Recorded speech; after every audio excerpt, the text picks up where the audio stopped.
Hey guys, in today's video I bring you an impressive and transformative story. Let's meet Celeste Hawthorne, a skeptical woman who never believed in an afterlife, until an accident during a picnic led to a shattering near-death experience. She encountered Jesus, witnessed the crucifixion, received impactful visions about the future of humanity, and discovered that we are not alone in the universe. What she saw on the other side will challenge everything you believe. So, before we start, leave your like, subscribe to the channel so you don't miss any content like this, and activate the bell to receive all notifications. Now get ready for this intense and surprising journey. I remember that day as if it happened just a few moments ago. The sun was warm, but not too hot, and the wind carried a smell of dry leaves that I've always loved. We had decided to have a picnic in the Blue Ridge Mountains, me, my sister Maggie, and little Sadie, my 8-year-old niece. It was supposed to be a simple, peaceful day, without anything extraordinary. But life has a strange way of turning everything upside down when we least expect it.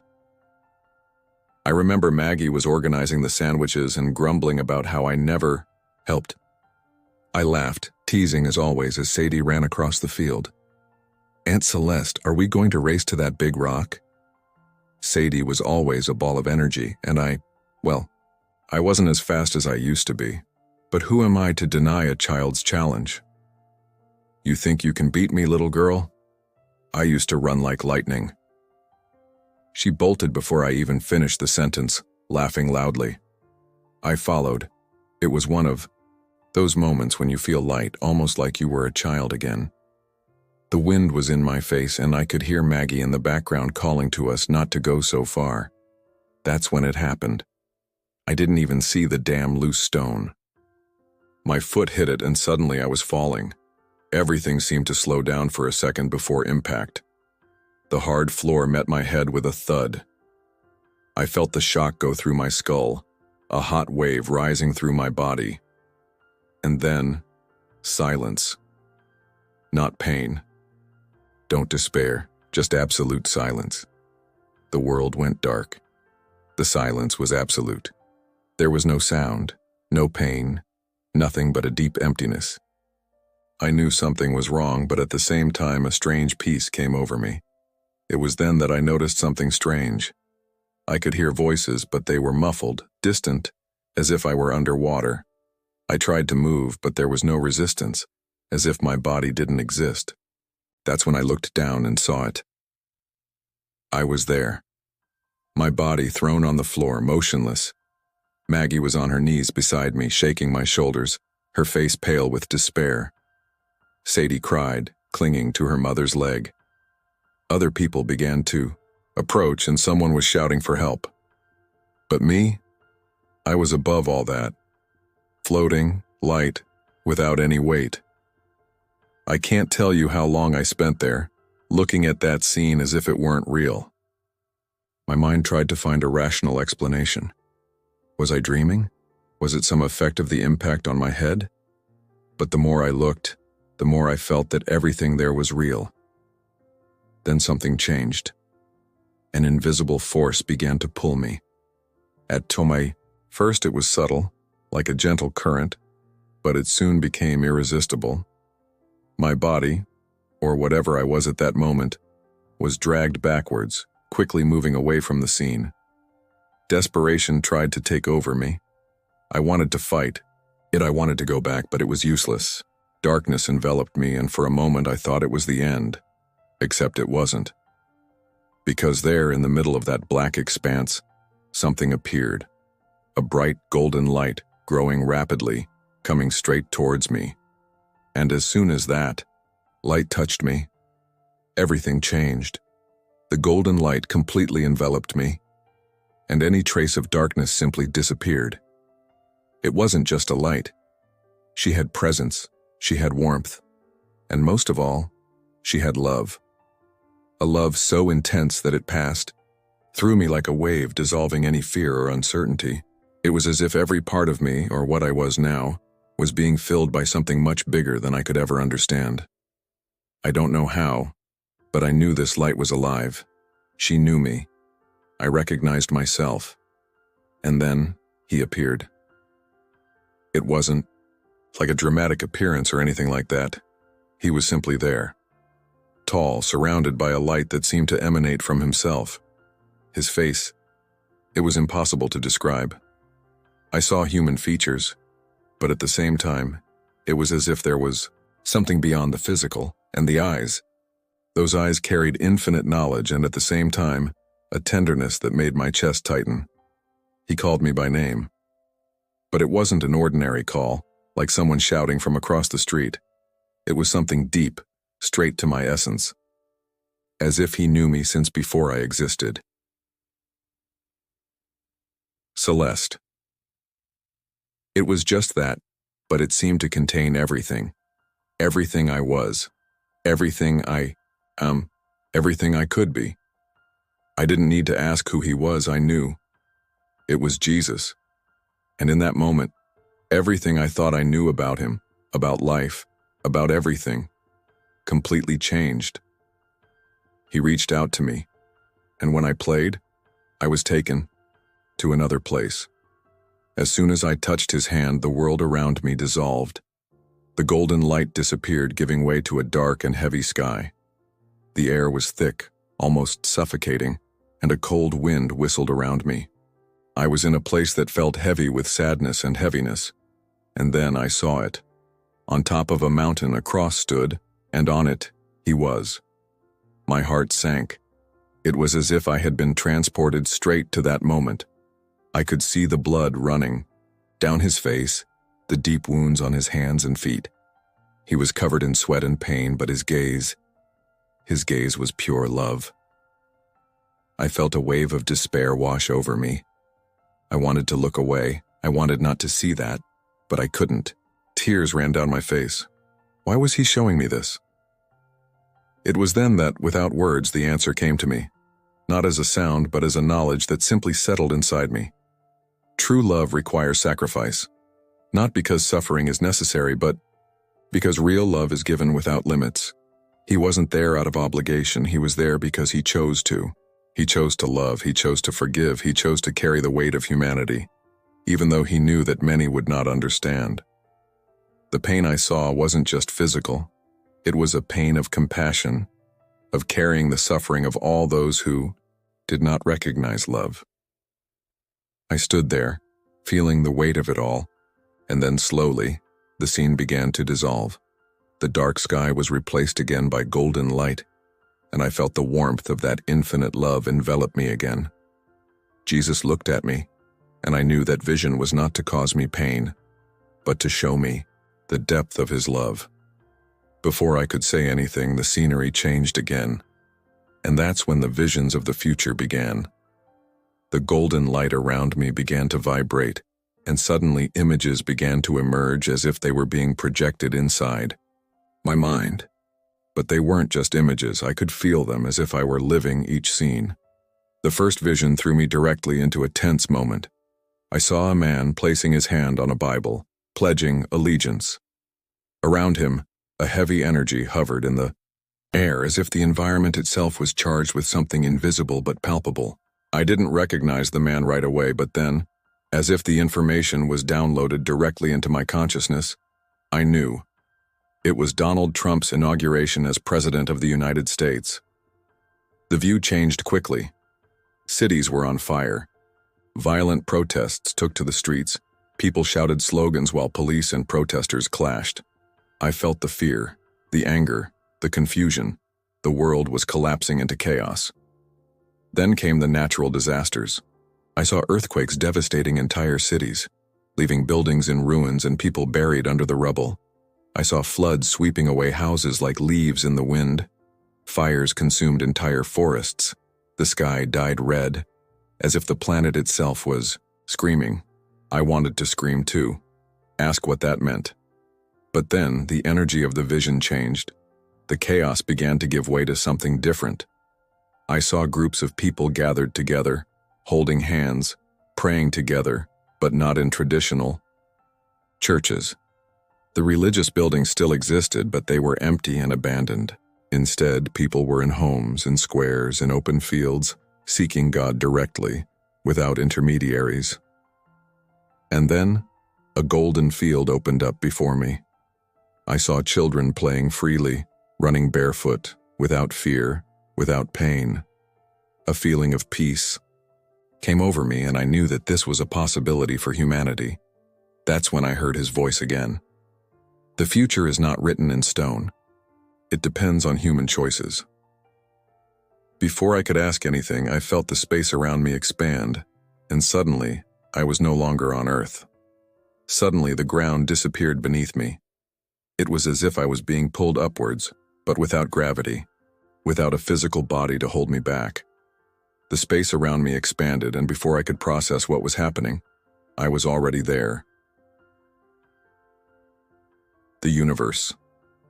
Stars, planets, entire galaxies unfolded before me like an endless ocean, pulsing with an almost living energy.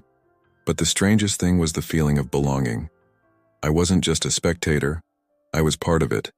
Everything was interconnected in a way that words could not describe.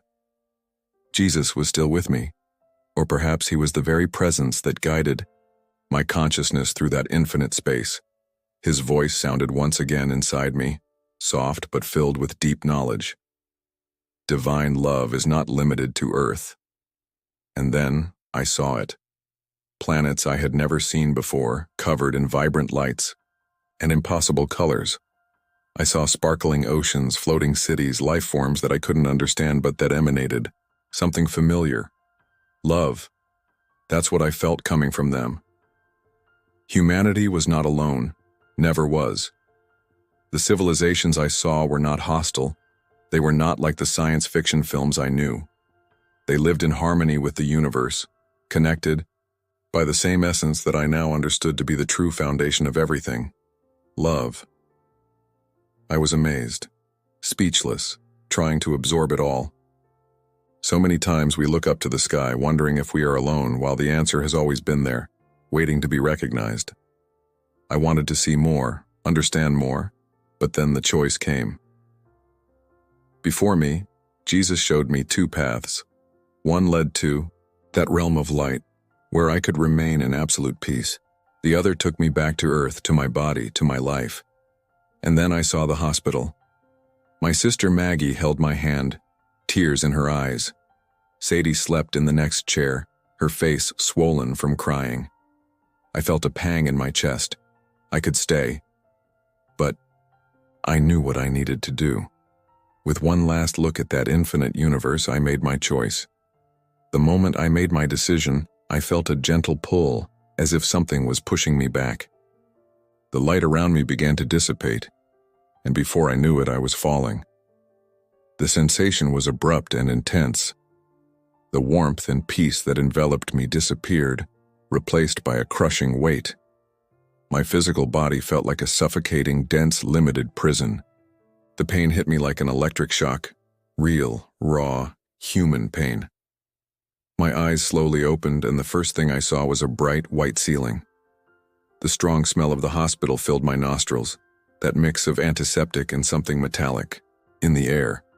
The voices began to arrive little by little, as if my brain was still trying to reconnect with reality. My God. She's back. The shaky voice was Maggie's. I blinked a few times, trying to focus on her face. His eyes were red from crying, his hand holding mine tightly, as if he was afraid I would disappear again. Heavenly? His voice broke on the last syllable. I tried to speak, but my throat felt dry, as if I hadn't used my voice in years. My muscles were stiff, and the simple act of breathing seemed to require an absurd effort. The movement around me intensified. I heard quick footsteps, doctors and nurses murmuring things that I couldn't quite understand. A bright light was shined into my eyes. "That's impossible," I heard one of the doctors say. "She shouldn't be awake." The neurologist, Dr. Reed, leaned over me, his eyes analyzing my every reaction. "Celeste, can you hear me?" Nodded slightly. I could feel tears streaming down my face without even knowing why. I was there. But I still felt his presence, like an echo, like a trace of that journey that I knew, deep down in my being, had not been a dream or a hallucination. Maggie caressed my face, still in shock. You died, Celeste. His heart stopped. The doctors said that there was nothing more they could do. The weight of her words fell on me, but I already knew. I remembered what happened. I remembered everything. And I needed to tell. I wanted to tell everything at that moment. I wanted to tell Maggie that I had seen Jesus, that he had shown me things no one would ever imagine. I wanted to talk about the golden light, about the love that permeates the universe, about the worlds that exist beyond ours, but I couldn't. My mouth was dry. My mind was still adjusting to the weight of my physical body. I tried to find the right words, but every time I opened my mouth, only a faint whisper would come out. The doctors were more focused on the fact that I was alive. A miracle, they called it. They said my heart had stopped for a few minutes, that my brain must have suffered irreversible damage. But there I was, conscious, lucid. I couldn't help but notice Doctor's expression. Reed, skeptical, almost suspicious. After hours of being examined, they finally left me alone with Maggie and Sadie. My niece was sleeping on the sofa in her room, breathing heavily after crying so much. Maggie was holding my hand, but now she was looking at me differently, a cautious way. Celeste, her voice was hesitant. What happened to you? My heart raced. This was the moment. I took a deep breath and let it out. I died, Maggie. I came out of my body. She frowned, confused. What? I saw you crying. I saw Sadie by your side. I saw the doctors trying to bring me back. But I wasn't there anymore. I was pulled to a place I don't even know how to explain. It was dark at first, but then the light came, and he was there. Maggie didn't say anything, just stared at me like she was trying to process. I saw Jesus, Maggie. The silence in the room became heavy. She slowly moved her hand away and took a deep breath, running her hands over her face. Celeste, you hit your head. You were unconscious. The doctor said it could have been a hallucination, a dream, something in your brain trying to process the trauma. I felt a knot form in my chest. I knew this was going to happen. I knew it wouldn't be easy. It wasn't a dream, I insisted, my voice becoming firmer. I saw things that I couldn't have invented. I saw the crucifixion. I saw the future. I saw that we are not alone in the universe. Maggie closed her eyes for a moment, as if trying to remain patient. Celeste, you almost died. I just want you to rest, okay? We can talk about this later. She got up and went to Sadie, arranging the blanket over her niece. I knew what that gesture meant. She didn't want to continue this conversation. And I realized, right then and there, that it wouldn't be easy to tell people the truth. Over the next few days, it became clear that my experience would not be easily accepted. What to me was as real as the very air I breathed, to others seemed just a delirium caused by trauma. Dr. Reed came to see me a few times, always with that cold, clinical look. After a quick examination, he pulled up a chair next to the bed. Celeste, I know this experience may have been very vivid for you, he began, as if choosing his words carefully, but your brain went through an extreme event. NDEs are common in situations of cardiac arrest. The oxygen-deprived brain can create intense sensations, a light, a presence, even religious encounters. I already knew he would say that. I already knew that science would try to explain what I experienced with answers that didn't make sense to me. So explain to me how I saw things I couldn't have known. I replied, crossing my arms. Explain to me how I knew that my sister was holding my hand and that Sadie slept on the couch, even when I was no longer there. How did I see places that never existed in my mind? He sighed, like someone who has heard this argument before. The human mind can create incredible illusions. Our brain is a fascinating machine, and sometimes, in the absence of explanation, it gives us narratives that seem real. I closed my eyes, frustrated. It was useless to argue with him. After he left, Maggie entered the room. She had a strange, expression as if she was trying to avoid something. "So, are you going to tell everyone about this?"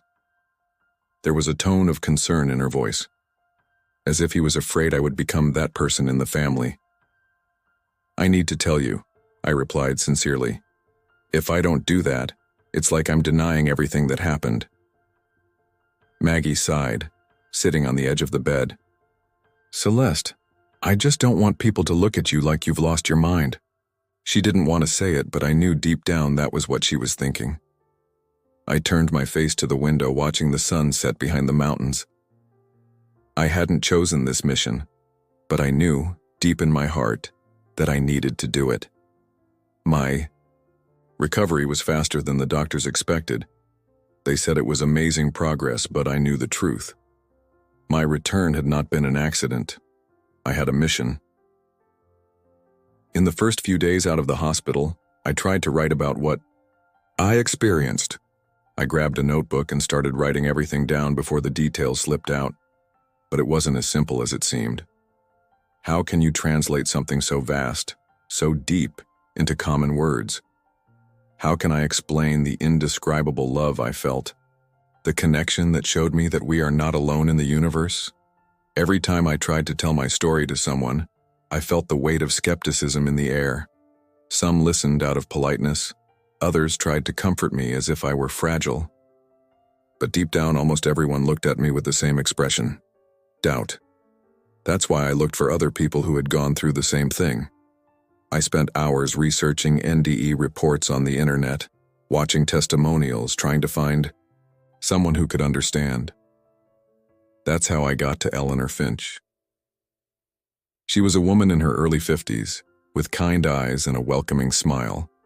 When we met for the first time in a cafe in the city center, she held my hands and said, "You are not alone, Celeste. There are many of us." She led a support group for people who had near-death experiences. There were people of all ages, each with a different story, but all carrying that same expression in their eyes, the expression of someone who saw something that changed everything.